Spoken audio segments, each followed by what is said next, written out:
Mise en service en 1980, la centrale de Tricastin est une des plus vieilles centrales de France. Et la question de son maintien en activité au-delà de 40 ans est sur la table.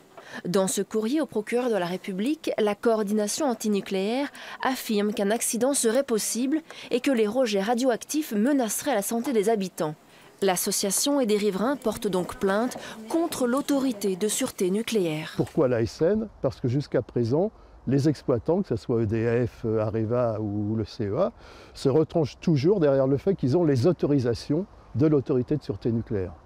Donc on vise celui qui donne les autorisations, et d'autant plus que le président de l'ASN, Chevet, a déclaré qu'on risquait une explosion nucléaire en France, et certainement, c'est probable, au Tricastin, puisque c'est l'une des plus anciennes et des plus dégradées.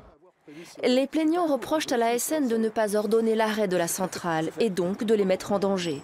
En septembre 2017, le gendarme du nucléaire avait suspendu le fonctionnement des 4 réacteurs au motif qu'une digue de protection n'était pas conforme.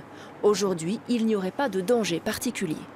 L'ASN assure un contrôle qui est étroit de cette centrale comme sur les autres centrales de la région et en France plus généralement. L'ASN, elle sait prendre ses responsabilités, hein, elle sait tout à fait arrêter une installation lorsque cela le nécessite. Et là, à l'heure actuelle, effectivement, la centrale du Tricastin ne présente pas de risque qui nécessiterait d'en suspendre le fonctionnement.